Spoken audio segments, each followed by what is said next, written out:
creating an image not of clarity, of believing in themselves.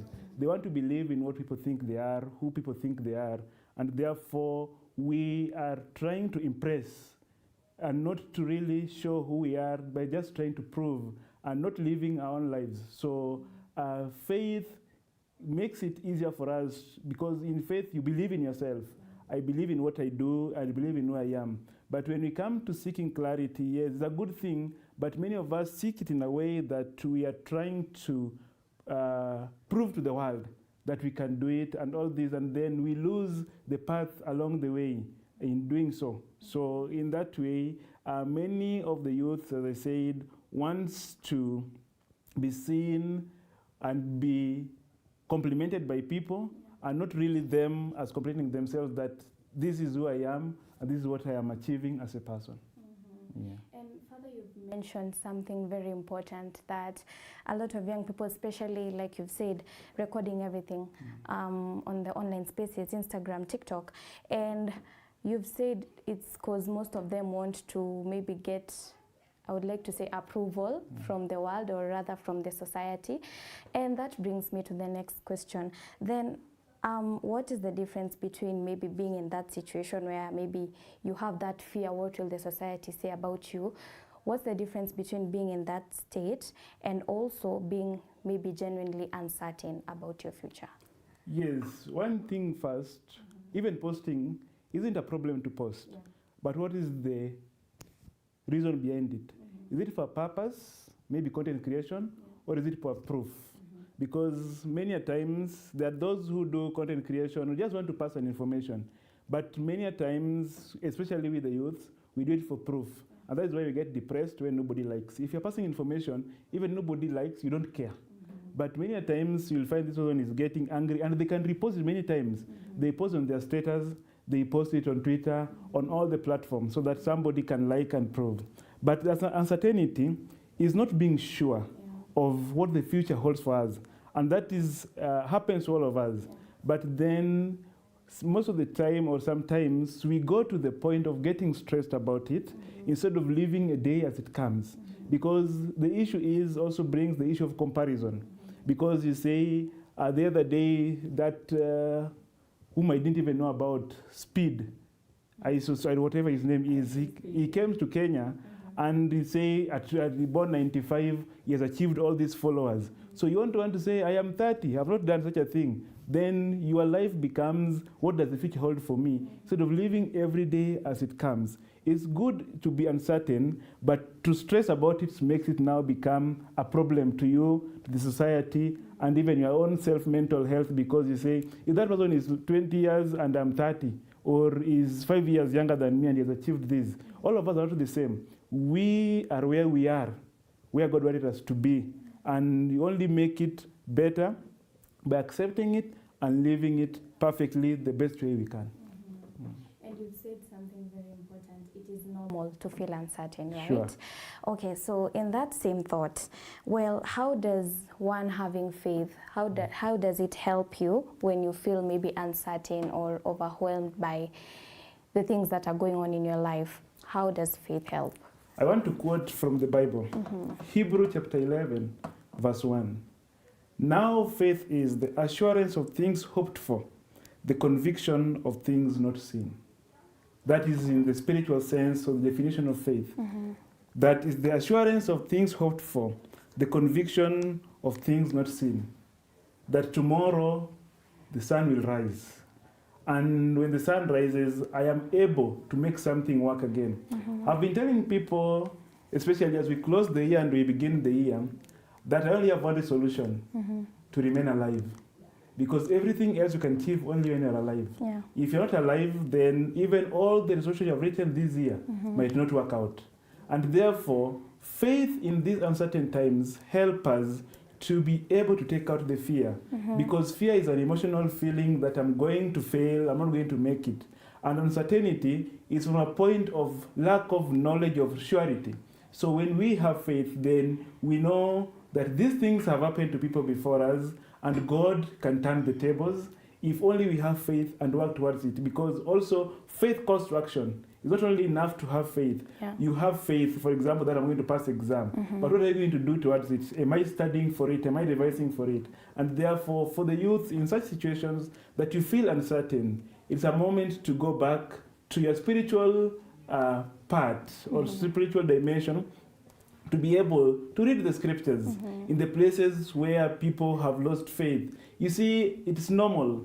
Even the Blessed Virgin Mary asked the angel, how will this happen to me? And I'm a virgin. She was uncertain. But then she said, behold, I'm the handmaid of the Lord. Be done to me according to your word. That she came to believe that whatever God says, it will happen. And therefore, these such people, when Abraham is told, leave your land and go to somewhere, a promised land, Abraham lives. He knows that it is not certain this land really exists.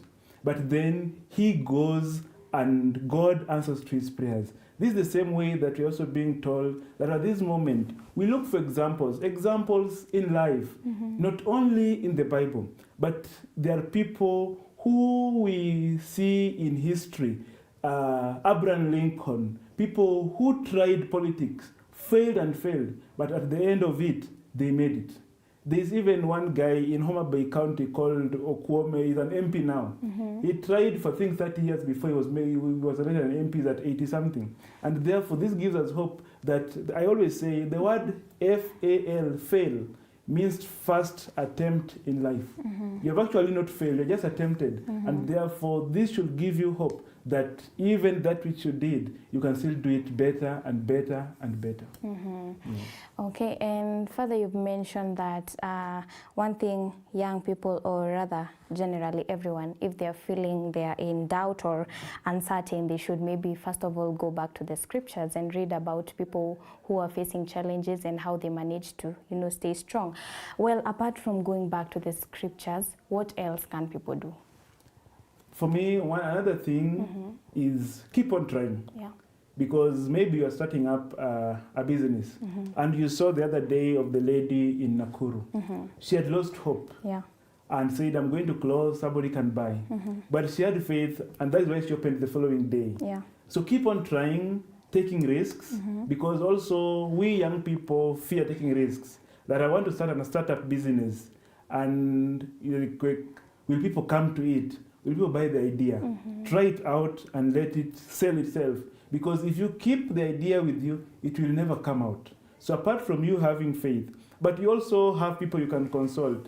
Our parents, our generations before us, they are resources to us. Sometimes we want to deal it from our own side, not wanting to get advices, not wanting to get opinions for people. Yeah. You also listen to opinions, but decision is made by you. But collect as many opinions as you can before you make decisions. And also decisions you make, always put God first, those decisions, before you make them. Okay, that is very important. And I would also like to bring in the aspect of prayer, because we are told a lot of times if you're feeling disconnected or you're in doubt, you should pray. But a lot of people maybe may argue, I've been praying, I've been trying to pray, but I'm not really getting the answer that I'm looking for. Maybe what do you think they are doing wrong, or rather, how should they go about it? It happens. I always give the best example of Jesus on the cross. Yeah. Eloi, Eloi, lama sabachthani. My God, why have you forsaken me? Is the idea of feeling abandoned, the idea of feeling that God does not answer to my questions. Or the story of Job. Job says he has done everything good, and bad still happens to him. Yeah. But then I always also conclude Jesus saying, after Jesus saying all that part, he says, into your hands I commend my spirit. That he realizes at the end of the day, it's only God who can still answer to these problems, as much as they seems to have emanated from him. But to him, I still give myself back. And therefore, another question is, when we make our prayers, do we even give God time to answer? Every time I wake up in the morning, do I start by saying thank you, God, for the gift of the night? Or do I start by saying, God, I'm leaving the house, protect me along the journey? Because we find it so easy to ask and give God no chance to answer to us. Every time it is asked, God do me this, God do me this, God do me this. And therefore, it's like even if you request a parent for something, you must give them a chance. If they're going to work, they wait for to be paid the salary and they buy for you something. But that's not how we act with God. Most of the time, it is an asking, continual asking, without giving a chance. Even for the little that you have got, we even forget to say thank you. Yeah. Like a child goes to do exam, and they pass exam. The next thing is, God help me to get school fees. The part of saying, God thank you, my child passed the exam, just passes. Yeah. And therefore, we should always also give God a chance to answer to us. And God's answer, sometimes directly, sometimes through other people, or sometimes tell us to wait. She also have the patience. Just as Anna had the patience to wait, Elizabeth had the patience in her old age, Abraham and Sarai had their patience to wait.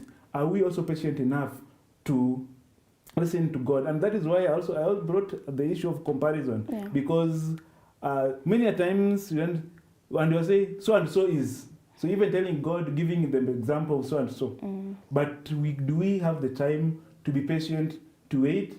Go when God says, wait, I will do it to you when the time is right for you. Yeah. And you've actually said something very important that we are constantly reminded.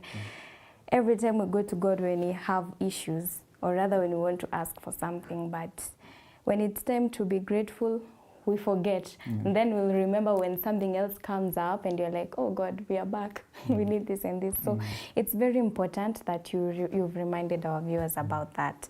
And something else I would like to ask, maybe what are some of the habits that you think young people could start engaging in that would help strengthen their faith, especially when they're in that season of uncertainty? I want to start with reading a quote that I read somewhere. It says, never treat God as a backup plan. Let faith guide your decisions every day, not only when things become difficult. Because we also find ourselves knocking the doors of God only when we have problems. Yeah. When we don't have, everything is normal. Yeah. We manage by ourselves. So as young people, we must begin developing our faith from that early age of life. Because they say practice makes perfect. If we find going to church, we find prayer as a norm, especially, for example, for a Catholic, how often do we pray our rosaries? Do we use our rosaries as things for swag, as charm, or actually they're instrument for prayer? Many times we hang rosaries on our necks. How many of us use them to pray? Do we even know the mysteries? So faith must be something that grows. Faith is not something that comes in one day. Yeah. That reminds us of reading the scripture. Last Sunday was the Sunday of the Word of God. Many of us, the youths, actually we don't even have the Bible app. We just Google it and find it. And mostly when we want to defend ourselves against somebody. But in the real sense, do we read the Bible for our own selves? Do we see our issues from a point of faith, or we see our issues only from a point of science, a point of our own ability to answer to them? And therefore, for us to be able to live a life of faith is something that we must build from our early ages in life. Because they say, teach a child what you want them to be as they grow in life. You start it now. And therefore, even for us, the youths, to be able to achieve those things we want later in life, we must start it from today. Whatever, even the careers we want to achieve, we must start it from today. So the same way, faith, going to church. And going to church is not enough if you have no intention of going. You just don't go to appease your parents. Go for your own purpose, sit, listen to the Word of God, meditate about it, and continue pondering it, and it will help improve your way of life. Okay, and I would like to bring back the aspect of social media, because it's a space that most of our young people are. So I would like to ask you, in what way do you think maybe the young people can use that space to encourage other people and to be a place where they encourage others to have faith, instead of being a place where people, try to compare themselves to others? Yes, social media is a good thing. And somebody says, you don't have to post it to prove it. You can actually do it and make it work without you posting it. But also posting it, one, it helps other people who may be in the same situation as you are and give them hope. But also, it makes other people feel jealous. Some other people will feel downtrodden because they feel that you have achieved it much. But also there's another issue of people having a life on social media is completely different from who they really are. True. They have a flashy life on the social media which is meant for posts or for likes. But the real life, they didn't even have lunch that day. And they went somewhere, flashy place, took photos. So you put pressure on other people's life. That I want to be like Sue. I want to be like so and so because every time they post photos, they are in a hotel, they are at the airport. Then you see, bye-bye Kenya, and they just escorting somebody to the airport. But you think they're not taking the flight.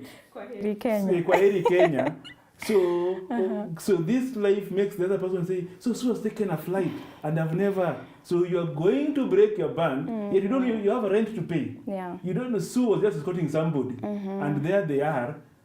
You are thinking that is what they do. And therefore, social media is a good way to both challenging other people, but also we should know what we consume.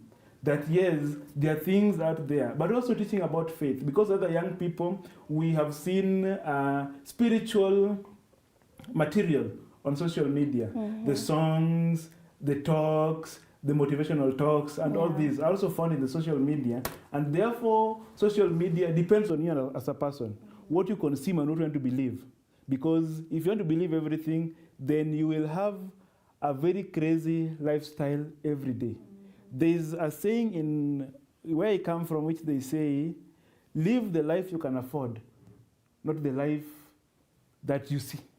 So that which you see, maybe somebody showing off some things. Every day they're showing off a new phone, and you think they have new phones. Maybe they're just working as a customer care in where they sell phones. Or somebody showing brand new cars every day, and they work in a car yard. So I want to say, I also want to grow up and be like that person. They don't even own a bicycle in life. So don't be fooled by the pressure of the social media, which will make you maybe become a thief because you want to have that life. Or somebody comes flashing money every day, and maybe they're the same money, they are fake notes that they are printed. Yes. Actually, what you're saying, Father, is very important because there's this app that is called Snapchat. I know you're aware of it. And in this app, actually, I've come to realize it's a place where you might find a lot of fakeness from a lot of people because there are different filters. There's even a filter that shows you are actually in an airport and you're actually leaving. There's a filter that shows you're in a restaurant. So you see, it's very easy for people to believe this. So in as much as we are saying also people should not post things that are not the exact situation that is happening in their lives, it's also a call for us to understand what we consume. Not everything you see is actually what's happening, right? Sure. And that brings me to my next question. You have talked about people having faith and going to church not because your parents asked you to go to church. And that brings me to another question. It's actually a discussion that has been happening online, especially on TikTok. There have been a little bit of argument or rather controversies. There are people who there's this word going around called deconstruction. So people are talking about how I left the church, but I didn't leave God. And it's been quite confusing because some people, their faith is a bit shaken because of that conversation. What do you have to say about that? I want to start with the question of Jesus in Caesarea Philippi. When Jesus went with his disciples and asked them, who do people say that I am? And they said, John the Baptist, Elijah, and so forth. And then he asked them, who do you say I am? And Peter said, you are the Christ, the Son of God. And Jesus told him, Peter, Bar-Jonah, whatever you have spoken has been revealed to you by God. I want everybody to ask themselves, who is God to me? That's the first question. Who is God to me? Because that will bring us to our relationship with God. During the Westgate attack, some years back, there's a lady who was asked by the media, tell us the experience of your experience, because she had survived that attack in Westgate. And she said, I don't care the God you believe in, Yeah. but believe in the God who saved you from the bullets. What is the relationship with God? Because first of all, the church is not just a building. Yeah. The church is us. So by the time somebody say, I left the church, I don't leave the church, I didn't leave God. What is the idea of the church? Yeah. Because Christ, not Christ, but in the letters of Paul, we are told that Christ is the head of the church and we are part of the body. And therefore, what that person should be asked, what is your idea of the church? Leave alone the church as a building, as a social constructions of denomination and all that. Yeah. But the church per se is the body of Christ, whose Christ is the head. Yeah. And therefore, when you say you left the church, then you left Christ. So, because in this church that you knew God, you met him, you are taught about him. Yes, you might not subscribe to any religion, but then what does the church means to you? Is it a building or is it the communion of people? Yeah. Yes. Okay. Thank you so much for maybe clarifying that, because it's something that people have really been discussing, and a lot of people have been in a dilemma because now they're wondering, okay, so which way should we go? And you've talked about people not comparing themselves to other people's lives, especially on social media. But at the end of the day, you don't say that I wish to have many children as they have. Those who died, you never compare yourself with them. yeah, Why is it always that we want to compare ourselves with only those who have made it in life? We should come and ask ourselves, so and so was my classmate and they are dead. Maybe I will be dead also today. But God has given me a chance. Why has it given to me? To be able to make it better, to be a better person tomorrow. And therefore, this should give us a chance to know that all of us are in where we are at the right moment. And that is the reason that we should continue to do our best. It is not bad to compare, but after comparing, what are we doing about it? Because sometimes comparison brings jealousy, and they say jealousy is the last stage towards witchcraft. yeah, Some people say so. So when you compare yourself with your classmate who maybe went to medicine school and became a doctor, do you wish that also in my profession as a journalist, I want to be a household name? That is a good comparison. There are different professions, but they have made it in their profession to be as household name in medical practitioners.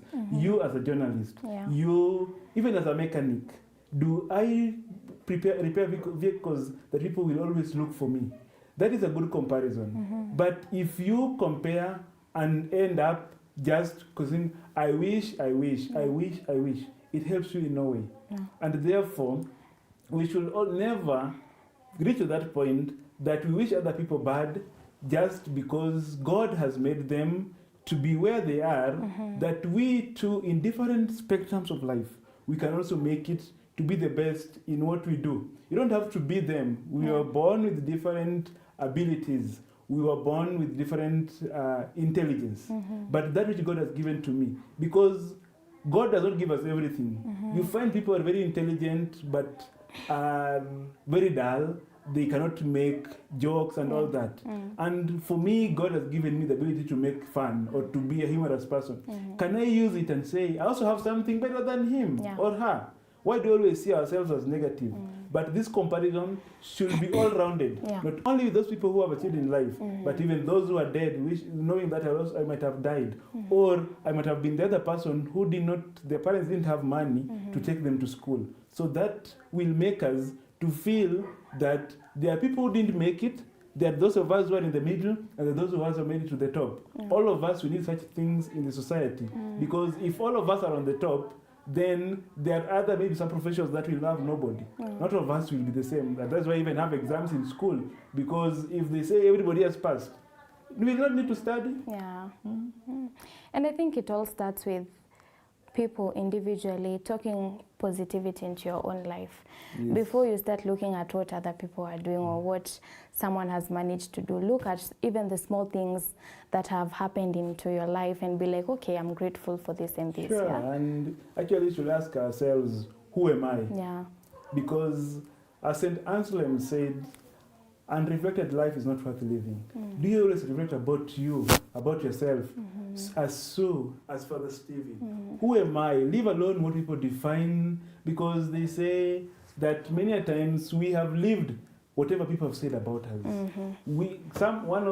I don't know who said it, is a quote, that we are born original, but we die photocopies. Because if you say, my left ear is bad, like now people go for construction, what is it called? The plastic The plastic surgeries. surgery. Yeah. I go and make the ear, then I come back, I'm told it's too small, I go and enlarge it. Then I'm told it is now too big, I make it medium. So I want to always impress the people, and that is why I say that bring that comparison. Because every time we see, and sometimes it's just, I say for the likes. Yesterday I was watching and somebody had posted photos. He said before and after. Yeah. So after was after the editing, and they put filters. They're taking a photo from the lake. It looks like it was an evening picture with the sunset and all that. But the picture itself doesn't have that, the original picture. Yeah. And therefore, unless you and I and all the youths are able in life to be able to accept who they are and redefine ourselves, not how people define us, define you as me, as myself, not as everybody else say, because everybody will have a definition of you. So which are you going to fit into? Yeah. You make yourself, this is who I am, let the world cope with it, not me to cope with the world. And you've said something important. People should ask themselves, who am I? And the previous week, if you can remember, Wadiavio, we had a conversation on self-awareness. So you can also go back to that episode, watch, and find out what we had to say about people recognizing themselves, learning things about themselves that does not come from the society, but from them. And Father, I would like to come back to you. I saw somewhere, someone said the feeling of uncertainty should be a space for growth rather than fear. Sure. What do you have to say about that? I agree with it, because uncertainty is from a moment of not being sure. Yeah. It's from a moment of lack of knowledge. Like, for example, we are supposed to have this show, and you say, I'm not certain if there will be power. Yeah. That is just a moment of not being sure, because KPLC might cut, or there might be an issue. But you see, fear is an emotional issue that stops us sometimes from acting. Uncertainty just makes us not to be sure of it, that we don't know what is going to happen in the next future. Yeah. That I'm not sure that when I leave this door, what I'm going to do next if it's not in the program. But fear is a response, actually, to something that we perceive to is going to happen to us, and which is a cause of alarm or danger. And therefore, uncertainty is a point, actually, for growth, that we should try to put more effort, because he is not sure of what's going to happen in the future. But if we work diligently, then we are going to be able to make the future successful for us, because then we do not fear, but we're just trying that I'm not sure. For example, maybe I'll say, I'm not sure that my parent will be able to get my school fees. And that should be a moment for us to say, maybe I can work extra. Anything I can get to save some more coins to be able to achieve my own education. So this is a moment of build-up, and not a moment, and when fear, if we fear, we will not even have the ability or the energy to say, I can actually do a manual work to be able to get myself school fees, because you already lost hope. Most time, fear brings us to despair. And when we despair, then we don't have the energy, the morale, the strength to do something for ourselves.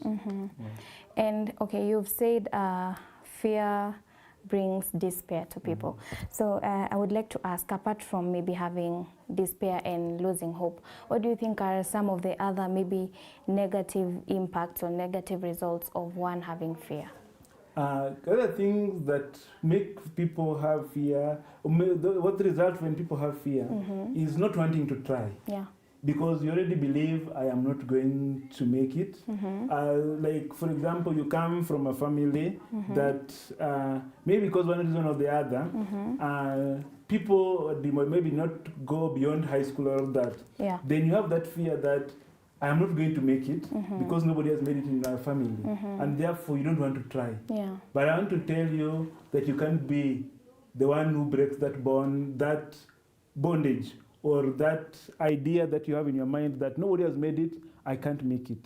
And also, sometimes fear even stops us from praying. Because you say, why do I need to? Yet, it's not going to happen to me. Yeah. You already decided in your heart that this is what it is and that it is. Sometimes fear stops us from asking. And I say, maybe if I ask, what will she do? What will she say? And if she doesn't give it to me, how will I react? And therefore, in that moment, then fear stops us from actually being able to achieve our dreams, to be able to put effort in doing it because we already feel that we are predetermined. Yes. And you've actually said something about fear makes people stop asking. And I like telling people, you are an adult.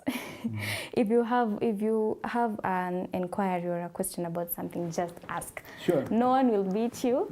We are going to answer. There's a joke that goes around that men fear to ask. And somebody said that if they're not the three, I don't know the number of the Magi's, the wise men who went to see baby Jesus, God chose them to be men because as men, they'll not ask the direction. Yeah. So if God had told them to be women, they would actually ask for directions, reach in time, prepare the house.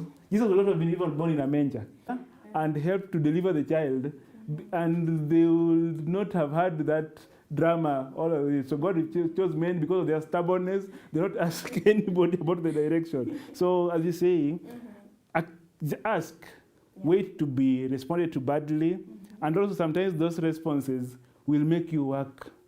There are people who have made it in life because the responses, they know responses that they achieved in life. Somebody went to maybe seek employment, and they were told no. And that is how they instinctually began their own companies. Yes, so never fear to ask.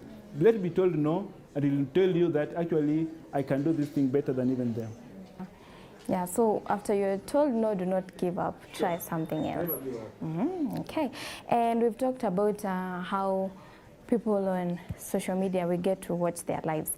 But apart from that, we also have our own, personal friends or people who surround us, our peers. And I feel like they also play a huge role in an individual's faith or how an individual sees their lives. And we have different types of friends. You might have friends that have positive influence or negative influence. So how should the young people control, or how should they have boundaries in as much as you are my friend, there's this and this that you'll say to me I'll not follow, and there's this and this that you'll say to me I'll follow?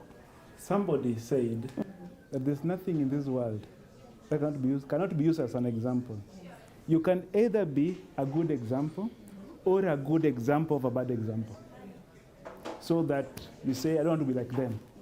So you can be the one, maybe a thief, and maybe a good person in society. So I can take you as a good example, as a role model. But I can also say that one is a good example of bad example. So you have those friends, those two group of friends. Those are a good example to you, and those who are good examples of bad example. That shows you this is not what I want to be. But then you also keep them, because in the society, you also have friends that you find, you also help them. It's not that all friends will be helping you. You're supposed to help them. You're not going to run away from your friend because they have turned to be bad. Maybe they got into smoking of drugs. Will you help them and tell them it is bad? And therefore, don't push them away, because I always tell people that if you push your friend who is getting into bad habit, then you are the next victim. If they become thieves, they steal from you. But if you help them, they'll always say, Sue was there for me, and therefore she helped me to change. So don't run away from your friends. And also, as I say, that we have the right to consume. But then after consuming, what do we give out and what do we take in? Because even the body, whatever goes through your mouth, not all of it is digested. That goes as roughage. And therefore, from your friends, at the end of the day, when you come to have self-introspection, what do I take in? What do I take as important for my growth? And what do I let go that it was just information that I came across? Because, for example, in the news, they are saying the news, you listen to everything, but whatever you want to come into you, even in the homilies, every day as a priest, on Sundays I preach, but not everything that I'll speak about, the Christians will pick home. There's 1, 2 things that will touch them. The same way as you relate to your friends, you choose what you want to pick from them. Listen to everything they say, but pick what you want, which makes you grow. Because from even there, I will say that even those who are bad, make you to say that I want to be like them. And therefore, so there's something you pick from them. And therefore, always find it that everything you get, you must sieve. Don't just take everything as it is. You must have a siever that make you to sieve everything, pick what works for you, and throw out what you don't need for your growth. Okay.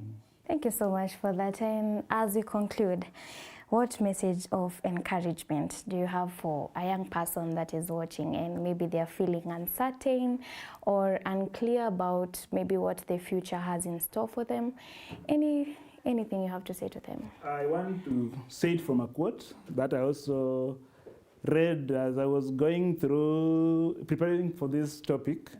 And the quote is, I'll repeat, faith is not the ability to see the finish line, but the willingness to take the next step with the one who is already there.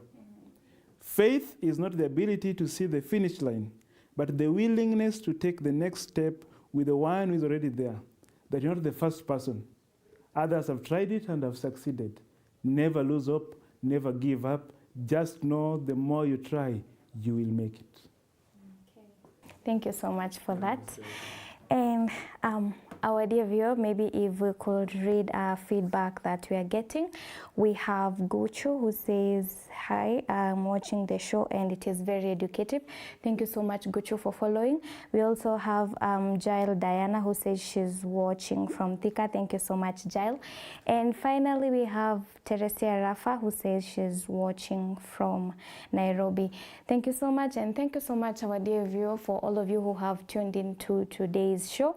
I believe you've grasped something from whatever Father Stephen has had to say to us.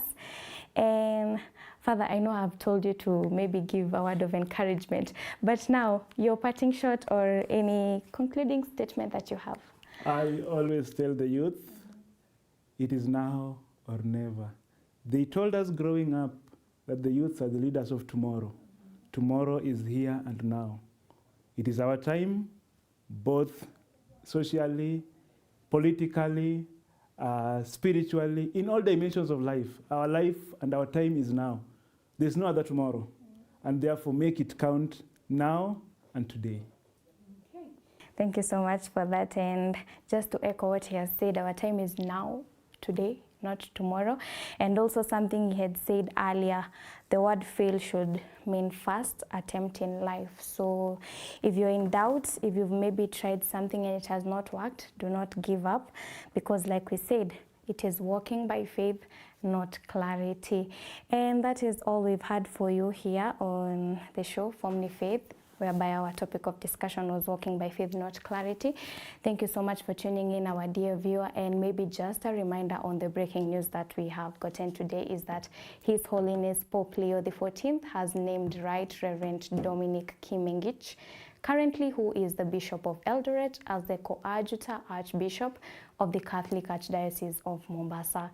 The announcement was made today, the 28th of January 2026, signaling a new chapter in the leadership of one of Kenya's key metropolitan archdioceses.